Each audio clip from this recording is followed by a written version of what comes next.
부활절은 우리에게 인생의 기점이 되는 아주 중요한 절기라고 저는 생각합니다. 예수 믿는 사람들에게 가장 큰 절기라고 한다면 이날이 아닌가. 죄 문제가 해결되고 마지막 마치 문빗장을 빼서 어깨에 메고 간 것처럼 예수님께서 인류의 모든 죄를 짊어지시고 십자가에서 고난당하시고 피 흘리시며 죽기까지 순종하시고 특별히 로마 군사의 창을 찔림 받으면서 물과 피를 다 쏟아내시는 그 장면은 가히 비교할 수 없는 장면이고요.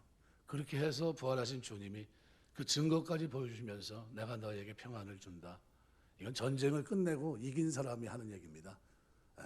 간신히 이긴 게 아니라 완벽하게 이긴 겁니다. 사망의 권세를 완전히 무너뜨리고 이제는 인류가 죄 가운데 있던 그 절박한 모든 환경을 뒤바꿔 버리시고 산자의 첫 열매가 되시고 부활하셔서 우리에게 영생을 선포하시고 평안을 선포하시고 알지 못하는 기쁨을 우리에게 선물로 주시고 그리고 이제 그 은혜 가운데 살게 하신 거 너무 감사합니다. 그 멋있는 장면을 향해서 나아갈 때 요한복음 17장은 예수님께서 기도하시는 그런 장면인데요. 특별히 1절에 보시면은 이렇게 얘기합니다. 예수께서 이 말씀을 하시고 눈을 들어 하늘을 우러러 이르시되, 들다, 눈을 들었다라는 이 표현인데요.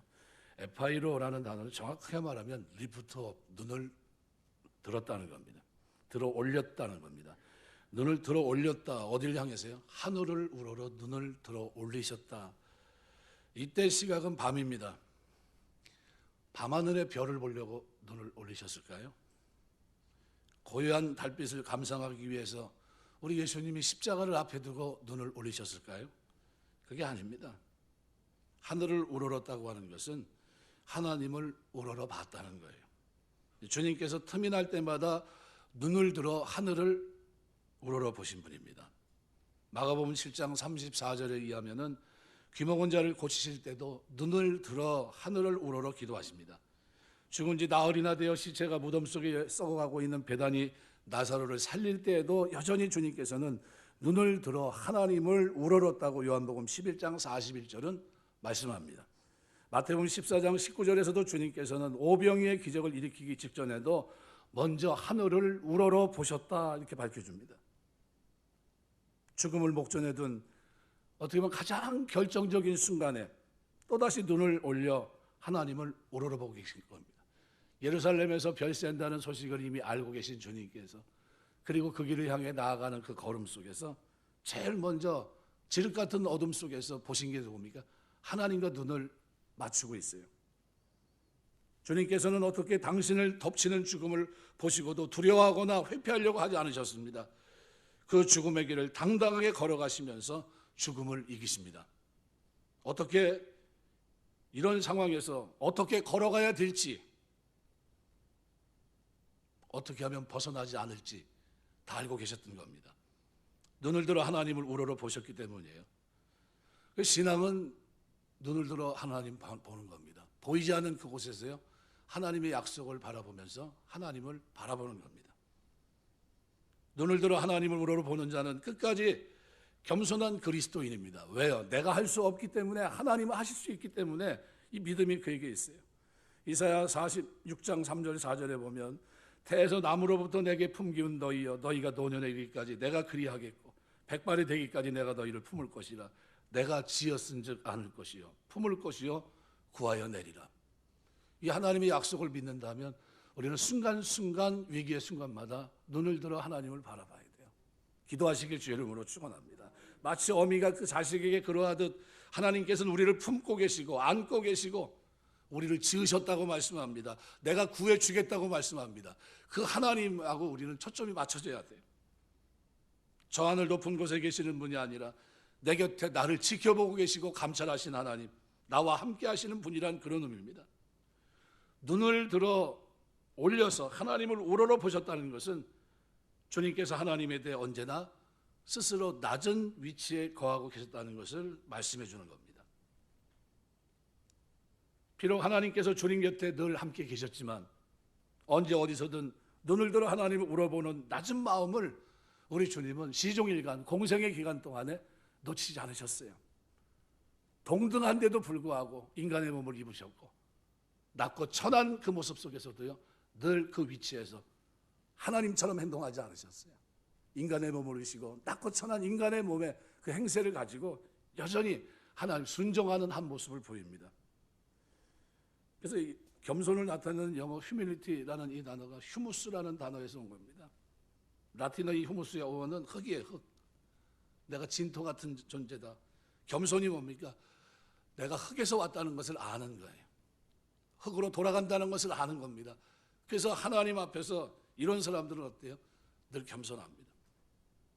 흙의 자리는 어디입니까? 사람이 밟고 딛고 있는 그 발 아래입니다. 사람의 머리 위에 앉으려는 것이 아니에요. 흙은 눈앞에 사람과 마주 보이는 흙은 이미 흙이 아닙니다. 그 흙은 밑에 있어야 돼요. 사람의 발을 해서 사람을 우러러볼 때 흙은 진정한 흙입니다. 하나님과 우리의 관계는 이와 같은 관계예요. 늘 겸손히 하나님을 우러러보시는 여러분 되시길 주의 이름으로 축원합니다. 늘 바라보는 겁니다. 하나님께서 우리를 사랑하셔서 우리 곁에 계시고 우리를 품고 안고 계시다 할지라도 우리가 지켜야 될 자리는 언제나 그 발 앞에, 그 발 아래입니다. 아무리 우리를 높여주셔도 우리가 하나님을 내려다보거나 마주보거나 하려고 해서는 안 됩니다. 그 하나님은 영광의 주십니다. 나를 위해 내 죄를 위해 십자가 지신 분이고요. 손에 못자국이 있는 분이고요. 허리에 창자국이 있는 분입니다. 얼굴은 함몰돼서 어떻게 해요? 형체를 알아봤을 정도로 만신창이가 됐고요. 뭐 때문에요? 내 죄 때문에. 주님이 그것을 다 내가 그렇게 맞아야 되고 내가 못 박혀야 되고요. 내가 십자가에 달리고 내가 다리가 꺾여 죽어야 되는데 그걸 누가 해요? 주님이 하신 겁니다. 그래서 시편 121편을 보면요. 은혜가 됩니다. 시편 121편 내가 산을 향해 눈을 들리라. 나의 도움이 어디서 올고 나의 도움은 천지를 지신 여호와에게서로다. 여호와께서 너를 실족하지 아니하게 하시며 너를 지키신 이가 졸지 아니하시리로다. 이스라엘을 지키시는 이는 졸지도 아니하시고 주무시도 아니하시로다. 여호와는 너를 지키시는 이시라. 여호와께서 내 오른쪽에서 내 그늘이 되시나니 낮에 해가 너를 상하게 하지 아니하 밤의 달도 너를 해하지 아니하리로다. 여호와께서 너를 지켜 모든 환난을 면케 하시고 또 내 영혼을 지키시로다. 여호와께서 너의 출입을 지금부터 영원까지 지키시로다. 내가 산을 향해 순례길을 걸어가면서 내가 산을 향해 눈을 들리라. 나의 도움이 어디서 올까? 고대 사람들은 산을 보면서 산마다 누가 있다고요? 신이 있다고 생각했습니다.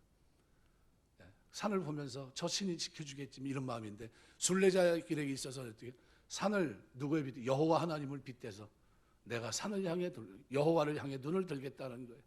나의 도움이 어디서 올까? 천지를 창조하신 그 하나님께서부터 오지 않느냐는 거죠. 시인은 문득 높은 곳을 향해 눈을 들어 올렸습니다. 눈을 들어 올리는 순간 천지를 창조한 하나님이 믿어져요. 그분이 나와 함께하고 계심을 확인했던 겁니다. 그 순간 단식으로 시작됐던 시인의 고백은 긍정으로 바뀝니다.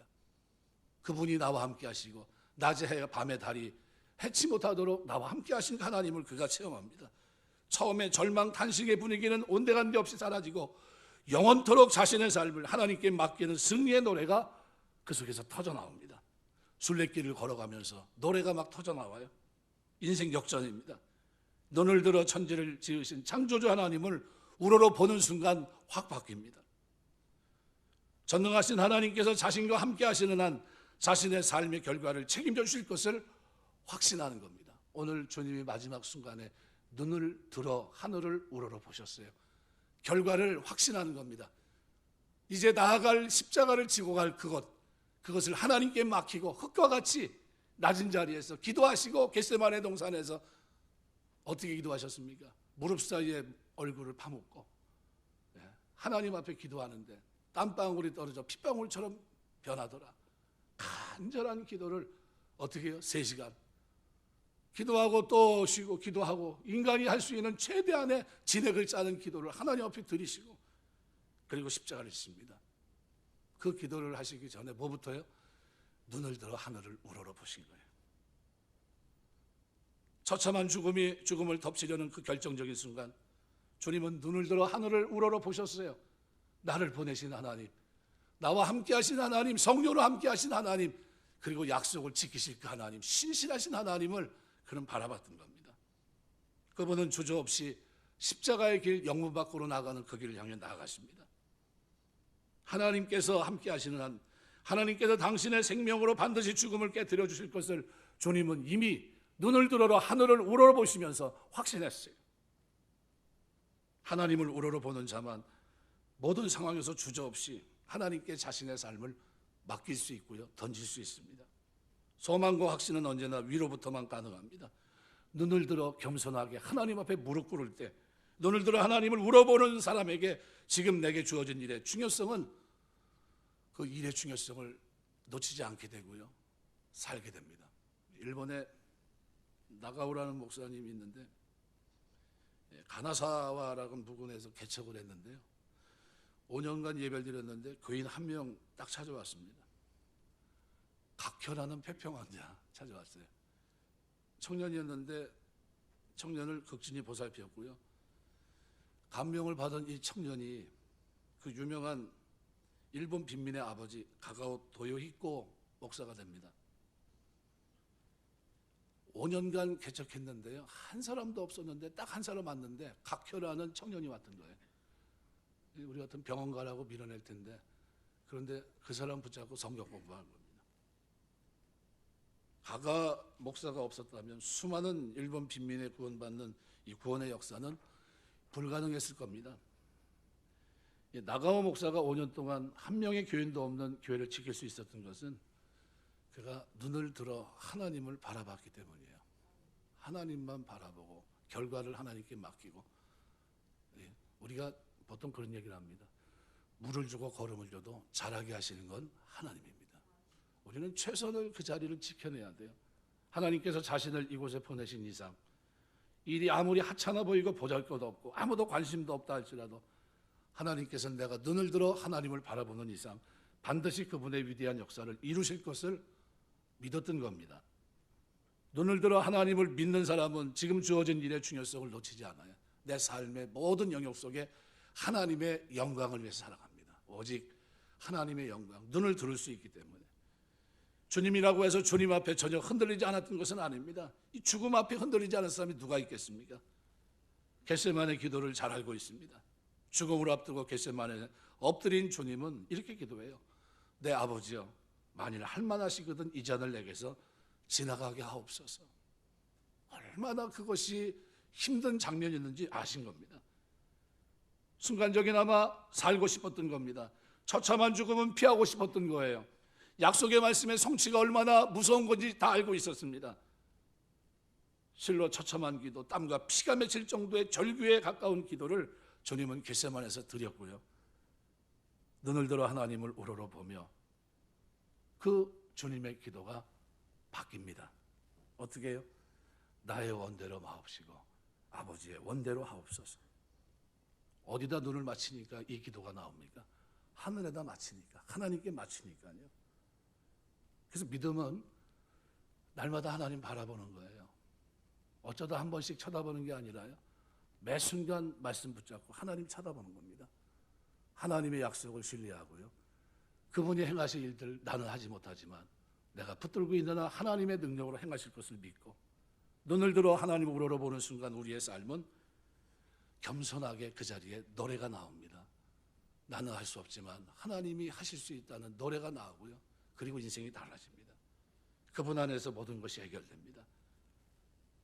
따라서 오늘 우리는 살아가는 동안 매 순간 어려울 때마다, 그때뿐만 아니라 내가 영광을 받는 자리가 있다면 그때도 눈을 들어야 돼요. 아버지요, 이거는 내가 아니라 하나님 받으실 영광입니다. 우리는 진토 같은 흙으로 와서 흙으로 돌아가는 겸손을 잊지 마셔야 돼요. 오늘 본문에도 바로 그런 내용을 담고 있습니다. 그럼 왜 우리가 이 땅에 사는 동안 주님은 마지막 순간에도 어떻게 해요? 하나님의 영광을 위해서 결정하십니다. 아버지께서 아들에게 주신 모든 사람에게 영생을 주게 하시려고 만민을 다스리는 권세를 아들에게 주셨음이로소이다. 영생은 곧 유일하신 참 하나님과 그가 보내신 자 예수 그리스도를 아는 것입니다. 왜 우리가 하나님 영광을 구해야 됩니까? 오늘 1절에서는 그렇게 간구합니다. 아버지여, 때가 이르렀사오니 아들을 영화롭게 하사 아들로 아버지를 영화롭게 하옵소서. 하나님 영광만 구한 것이 아닙니다. 하나님의 영광을 얻음으로 하나님께 영광을 돌리는 자가 될 수 있도록 해달라는 기도를 드렸던 거예요. 우리가 하나님께 영광을 돌림으로 하나님께 영광을 돌린 자가 될 수 있도록 기도하셔야 됩니다. 그리스도의 삶의 목적은 하나님께 영광을 돌리는 겁니다. 언젠가 우리도 다 시체가 되고 썩어 문드러질 육체로 어떻게 하나님께 영광을 돌려드릴 수 있습니까? 네, 이 땅은 죄 가운데 있고요. 욕망의 노예가 돼서 수단방법 가리지 않고 좌충우돌하는 그렇던 삶이 그렇게 끝나버릴 우리 인생이 무슨 하나님께 영광이 되겠습니까? 오직 하나님 영광을 구하고 얻는 자는 하나님께 영광을 돌리는 삶을 살 수 있습니다. 하나님의 영광의 빛 속에서만 바른 길을 따라 바른 길을 갈 수 있기 때문이야.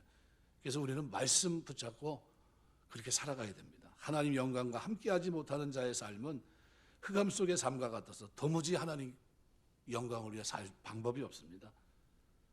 일거수일투족 하나님께 영광을 돌릴 수 있었던 이유가 있다고 한다면 그것은 죽기까지 오직 하나님 영광만을 드러낼 수 있었음을 먼저 하나님 앞에 기도했기 때문이에요. 우리의 삶에서 매 순간 먹든지 마신 무엇을 하든지 하나님 영광을 먼저 구하는 여러분 되시길 주의 이름으로 축원합니다. 두 번째는 하나님 영광을 구하고 또 하나님께 영광을 돌린다는 것은 구체적으로 뭔가 4절에서 주님은 이렇게 기도합니다. 아버지께서 내게 하라고 주신 일을 내가 이루어 아버지를 이 세상에서 영화롭게 했다. 네, 뜻을 다 이뤘다는 겁니다. 이 세상에서 어떻게 하나님 아버지께 영광을 돌립니까? 하라고 명령하신 일을 했다는 거예요. 그럼 우리에게 부활하신 주님을 만난 제자들에게 우리 주님이 내가 너희를 보낸다. 너희가 이것을 해라. 숨을 내쉬며 가라사대 성령을 받으라 얘기하신 그 메시지는 뭡니까? 오고 오는 세대 모든 족속에게 제자를 삼고 아버지와 아들과 성령의 이름으로 세례를 주고 내가 너에게 분부한 모든 것을 가르쳐 지키게 하라. 이 일을 맡기신 겁니다. 그걸 위해서 우리는 어떻게 해요? 성령 충만해야 돼요. 하나님의 영광을 위해서 그 일을 이뤘다는 겁니다. 하나님의 영광을 드러낸다는 것은 입으로 말로 노래가 되는 것이 아닙니다. 지금 하나님께서 내게 하라고 우리에게 명령하신 일을 구체적으로 이루어내는 것, 그것이 하나님을 영화롭게 합니다. 그래서 바울은 일평생 하나님의 사랑이 나를 강권하시는다. 그 사랑을 근거해서 어떻게 해요? 복음을 전했습니다.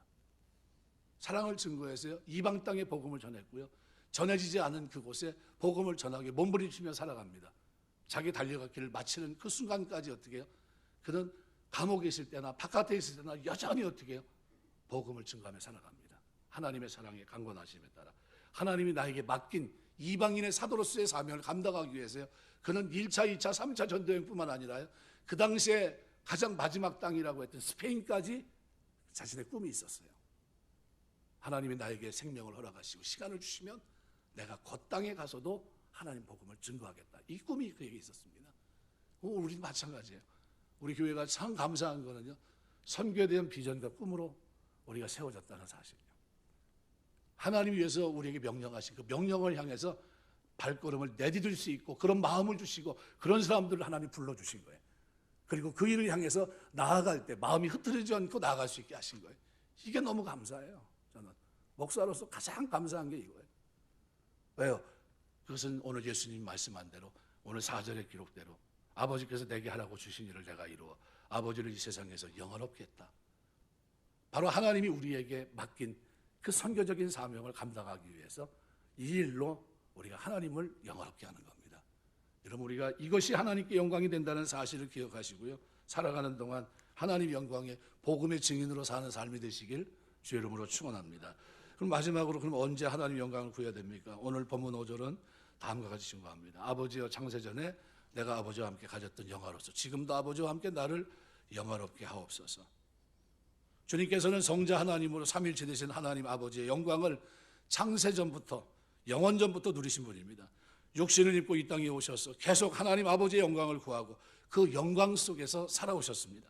근데 주님께서는 그 영광이 바로 지금도 이 순간에도 당신과 함께 하시기를 간구하고 있는 겁니다.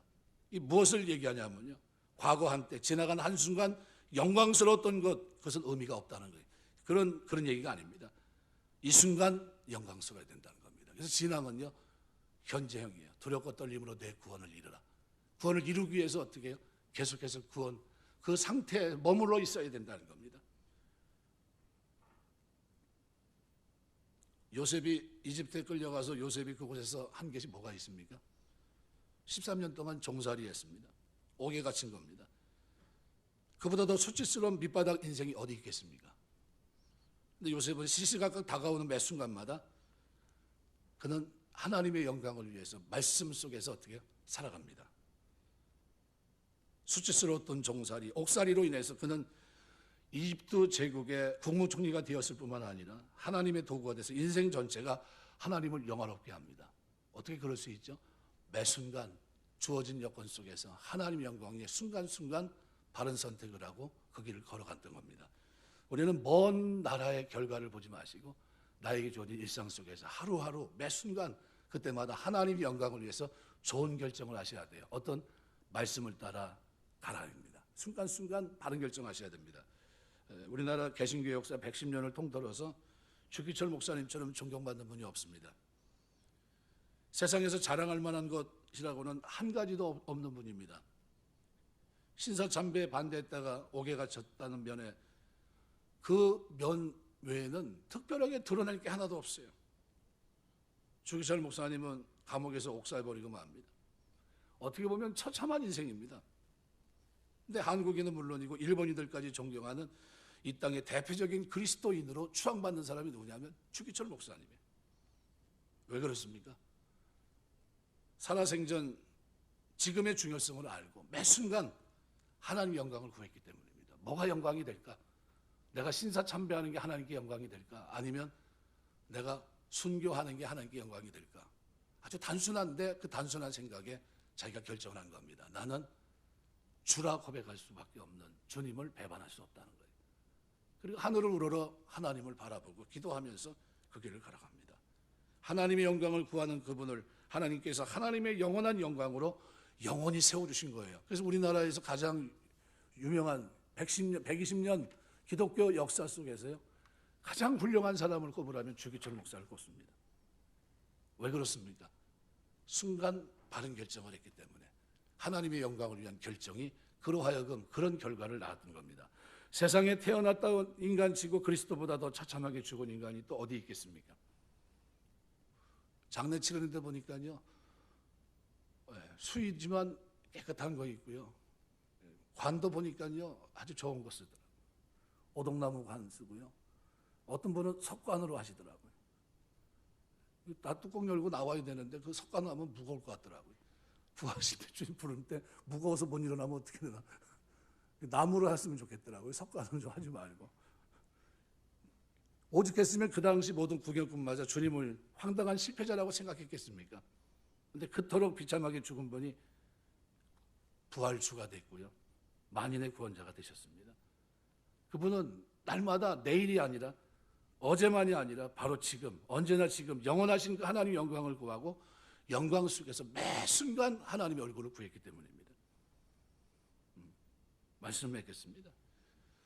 신앙생활은 하나님의 영광을 위해서 살아가는 건데요, 하나님의 영광에 살 수 있는 유일한 방법이 뭐냐면요, 내가 누구냐, 나의 정체성을 알린다. 흙으로 와서 흙으로 돌아갈 인생이다. 그리고요, 흙 같은 내 자신을 하나님과 동등한 위치에 두면 안 됩니다. 말씀 없어서 종이 듣겠나이다 하면서 어떻게 해요? 우리는 눈을 들어 믿음으로 하나님을 바라봐야 돼요. 내가 말씀 붙들고 갔을 때 하나님이 행하실 일들을 우리는 확신하면서 그 길을 걸어갑니다. 이게 순례자의 길이에요. 때로는 아무것도 결과를 얻지 못할 수 있어요. 그러나 결과는 하나님이 마지막 때 갚으십니다. 우리는 그 길을 걸어가면서 후회할 필요도 없고요, 낙심할 필요도 없습니다. 오직 하나님의 영광을 위해서 우리는 살아갑니다. 그러면서 어떻게 해요? 눈을 들어 하나님 보는 겁니다. 눈을 들어서 하나님을 바라보고요, 기도하면서. 예수님도 기도가 어떻게 해요? 그 결정적인 순간을 놓고서 두 번의 기도가 있었습니다. 그죠? 아버지, 이 잔인에게서 지나갔으면 좋겠다는 기도를 들으셨고요, 그 기도가 끝나자마자 무섭게 절규하며 하나님을 바라봤던 예수님께서는 또 어떻게 해요? 아버지요, 아버지 뜻이 이루어지길 원합니다 라는 기도를 드렸던 겁니다. 우리가 내가 누구인지, 뭘 위해서 존재하는지 이것이 분명하다면 우리는 매 순간 내 현재 속에서 하나님의 영광을 구하게 되고요, 이것으로 하나님이 나에게 맡긴 일들로 영원롭게 할 수 있을 줄 믿습니다. 우리 그리스도인은요, 이 땅에서 나에게 맡긴 일을 함으로 영원롭게 합니다. 두 가지예요. 하나는 하나님 명령하신 일을 준행하는 거고요. 또 하나는 내 삶에서 말씀을 붙잡고 순간순간 바른 결정을 하는 겁니다. 하나님의 영광을 위해서, 오직 영광을 위해 사는 저와 여러분이 오늘 부활주일을 맞이해서 여러분의 신앙이 바르게 세워지게 되시길 주의 이름으로 축원합니다. 기도하겠습니다.